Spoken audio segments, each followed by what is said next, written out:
Bruchim haboim. Welcome everyone. We're about to begin Be'ezras Hashem together on Daf Ches Amud Aleph at the very top. Our Gemara is a continuation of the previous Amud.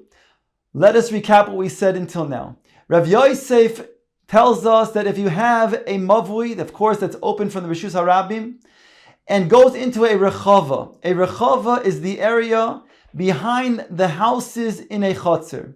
That's the area that's not used. It's also called in other places muktzah, because people just set aside perhaps things to store or whatever. Al Kopanim, he says that if that rechava then goes and has a breach into the Rishus Harabim, so although there's two openings ultimately from one Rishus Harabim to the other Rishus Harabim, Rav Yehuda rules that no other adjustment must be made other than the original lechi or kara at the first Rishus Harabim. The Gemara then says that this cannot be in line with what Rav said, because Rav was quoted as saying that if you have a mavui, of course again that's open from the Rishus Harabim, and goes into a chotzer, the chotzer then has a breach in its entire wall, in its back wall, and then leads into the Rishus Harabim. There Rav says that the chotzer is permitted to then go ahead and tiltul, but the mavui, you cannot metaltel in the mavui, presumably because Rav holds that that's considered to be a mavui that's mefulash, and Rav Yehuda presumably understands that it's a mavui that's not mefulash. Therefore, Rav says it's also to metaltel in such a mavui unless you go ahead and make a tzuras hapesach on the other side. The Gemara now then was doiche and said, in conclusion, really Rav could go like Rav Yehuda. But the reason why Rav says that his din is that you cannot metaltel in that mavui is because there is no eruv. In a case where there's no eruv between the chotzer and the mavui, so you cannot metaltel in the mavui. The Gemara now brings back, however, on top of Ches Amud Aleph now, this havamina. Says the Gemara, Ulamai desolik adaitim mikar. That which we thought initially that, again, Rav cannot go with Rav Yehuda because Rav looks at this case as being a mavi that's mefulash. Says the Gemara, Bein she'irvu, bein she'loi irvu pligi. They will argue, according to this havamina, whether there's an eruv or whether there is not an eruv. Be'irvu b'mai pligi. In the situation where there was an eruv, what are they arguing? So we said Rav would say that even if there is an eruv, but nonetheless it's a mavui mefulash, and therefore you cannot metaltel in the mavui unless you go ahead and make a tzuras hapesach on the other side. Whereas Shmuel says that it's like a mavui that's not mefulash, and therefore the tikkun that you made with a lechi and kara on one side is sufficient. Bisheloi irvu b'mai pligi. When there is no eruv, here Rav says that will be mutter. We're talking about a case where the mavui goes into the chotzer and there's no breach in the wall of the chotzer into another Rishus Harabim. Here Rav says that you could go ahead and carry in the mavui, even though the mavui is going to a chotzer. Yet, Shmuel says unless you have an eruv, you cannot carry in that mavui. Says the Gemara, explaining these two machlekesim. Bisheloi irvu. In this situation that we just said, there was no eruv. And there Rav says that you could go ahead and carry in the mavui when it goes into the chotzer that does not have a breach into the Rishus Harabim.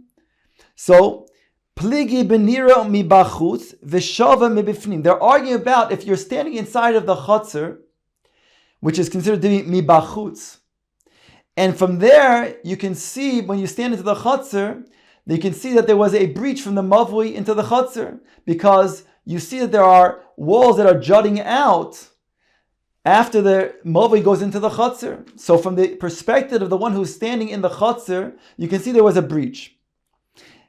However, if you were to stand in the bifnim, in the mavui, you would not see anything. You would just look and you would see that the mavui goes straight into the chotzer.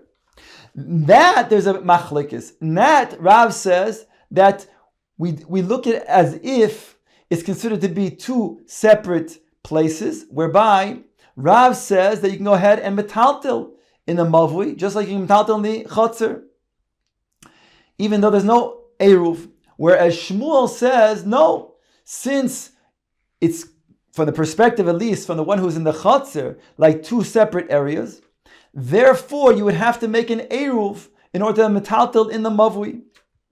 Be'irvu kemiflegi b'Rav Yosef. The machloikis in eruv, when we said that Rav says, again going back to the case where the mavui goes into the chotzer, and the chotzer has a breach that goes into the Rishus Harabim, Rav says that barring that there's no eruv, it's usher to metaltel in this mavui, because after all we look at it as a mavui mefulash.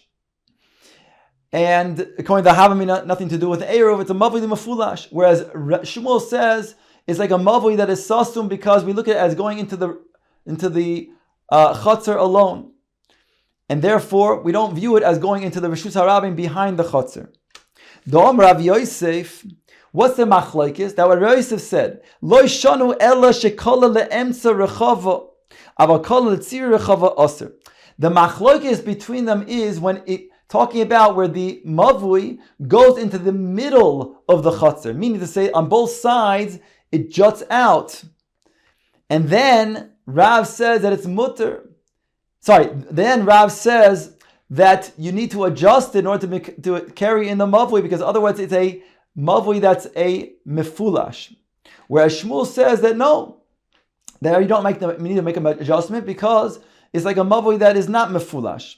However, if it would be that you would have on one of the sides straight, it would not jut out, but would go straight into the chotzer, then it would, even according to Rav, be determined as even according to Shmuel, be determined as a mavui mefulash, and you'd have to adjust on the other side as well.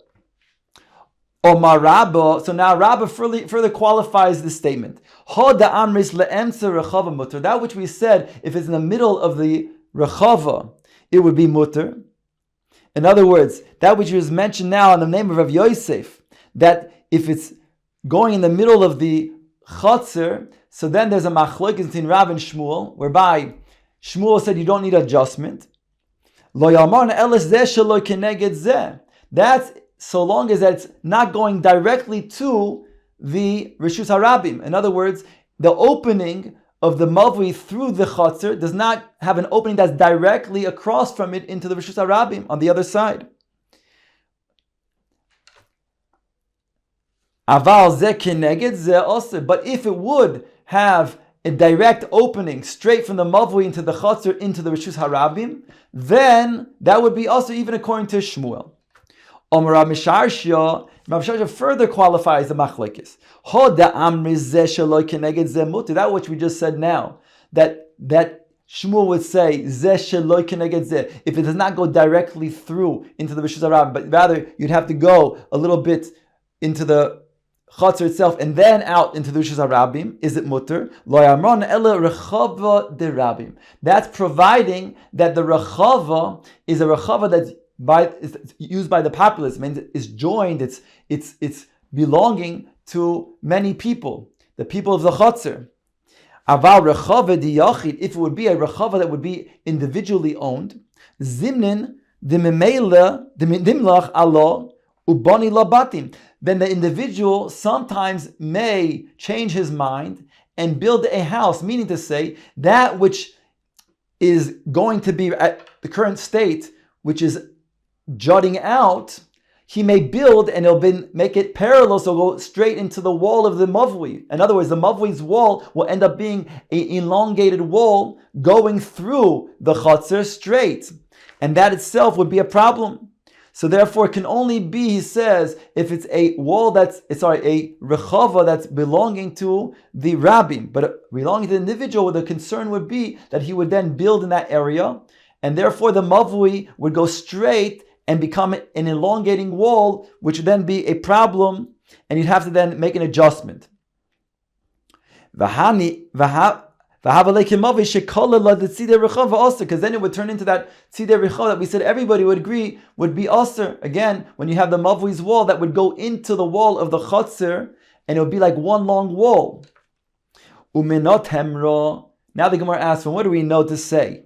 The shani lon ben rechava the ram rechava the yachi, to make this distinction between the rechava that's belonging to many versus a rechava that's belonging to one individual. The Omar Ravin bar Rav Ade Omar Rabbi Yitzchok.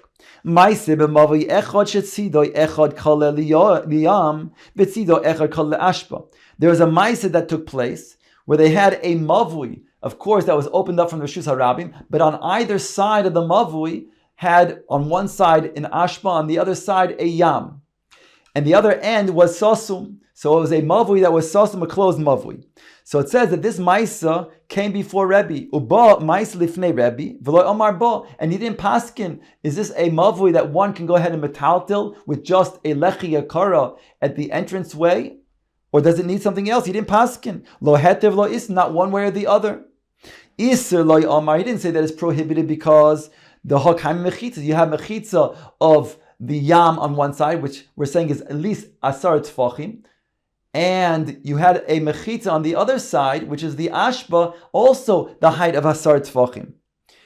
So you can't say that it was asar. On the other hand, heter loy omar, he didn't say it's mutter l'taltil in this mavui because chashin and shema tinatil ashba, because there's a concern that maybe some would take from the ashba, and thereby it'll lower the height of the ashba, no longer being an ashba of asar tfachim, no longer being a proper mechitza.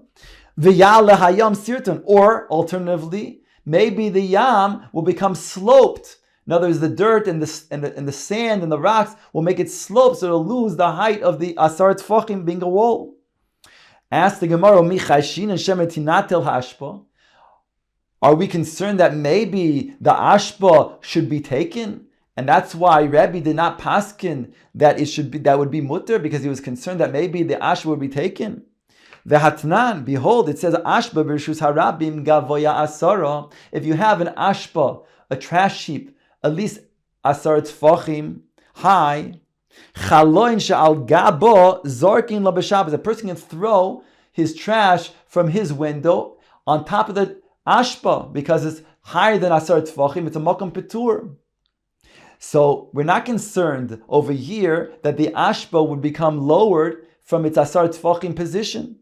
Al mashani bein ashba derabim la ashba diyachid. It's only because this is an ashba derabim. So in ashba derabim, we're not concerned that it will be lowered, and therefore one can throw their trash through the window onto the ashba. But the case that was brought before Rebbe, there he did have a concern that if indeed it was since it was an ashba that was owned by an individual, then perhaps the individual may take some of the ashba and then will lower the height of asar tfachim, making it so it's no longer a wall. So too, the distinction that was made over there between Rabbim and Yachid, so too we'll make this distinction over here and say that Rebbe had that concern. Rabbanan mai. So now that we explain Rebbe's position, the Gemara now wants to go to the Rabbanan, who were the Chachamim together with Rebbe. What would they say in this situation? Again, the scenario was that there's a mavui that was coming from the Rishus HaRabim, a lechi and kar was on that open end, and there was a lechi that was a mavui that was sasum, that was closed on the other end, but on one side was the yam, on the other side was the ashpa. Omar Rav Yosef bar Avdimi Tana v'chachamim oisrim. He taught that the Chachamim said it's prohibited to walk and metaltel in this mavui. Omar Rav Nachman halachi divrei chachamim. Rav Nachman said the halacha is like the chachamim, that it's prohibited to metaltel in this mavui. Ike da'amid are those that have a different version. Omar Rav Yosef bar Avdimi Tane v'chachamim matirim. He had the version that taught that the chachamim said it's mutter. Omar Rav Nachman ein halachi divrei chachamim, but the halacha is not like the words of the chachamim. In other words, that it is asur. So according to both the shonos, that it's asur according to the chachamim to metaltel in this mavui. Says the Gemara, "Vayter mireimar posik la lesura beozli." He says, Mereima said they would posik, they would separate in the city of Surah with these net walls. Here we have a situation where there's a mavui that was a mavui sasum, and the mavui would go, of course, open on one end from the Rishus Rabbim into the yam. That was the other end of the mavui. So he was concerned that perhaps maybe this yam would lose its height and become sloped. So he would make a separation of a net wall that was alongside of the Yam. Omar, he said, maybe the Yam again will become, with all of its rocks and sand, will become sloped and lose its height. The Gemara now brings a curved mavui. This we saw in the Vavam at Beis. They curved mavui. We saw this twice already even. That, let's say you have a right degree angle, let's say a reish, and you have the mavui open on both ends, but in the middle it is curved, it is bent. So there's a machloikas, how do we view this mavui that's akum? This mavui akum, is it considered to be something that's a mavui that's mefulash, or a mavui that's sasum? So what did he do? In the place of surah, what did they do? Karuch budya. They rolled a mat, osivu bei ba'akum, and they placed that rolled up mat on the bent, on that curved area. In other words, they were trying to use it as a lechi. Omar Rav Chisda hola kirav lo kishmuel. This is not like Rav, nor is it like Shmuel. L'Rav de Omar Tarasa kimefulash tzuras haPesach boy. According to Rav, who learns that a curved mavui is mefulash, that's the halacha. So according to Rav, since it's mefulash, you'd have to put a tzuras haPesach in that bent side, the bent area, just where the right angle makes a right angle.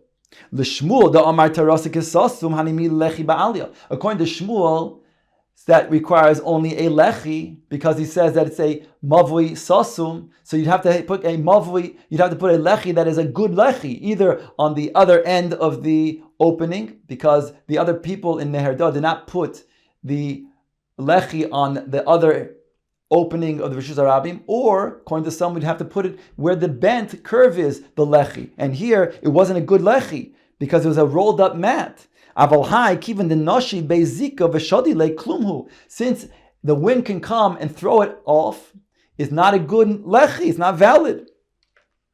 But the Gemara says you could make it that this rolled mat would be a valid lechi.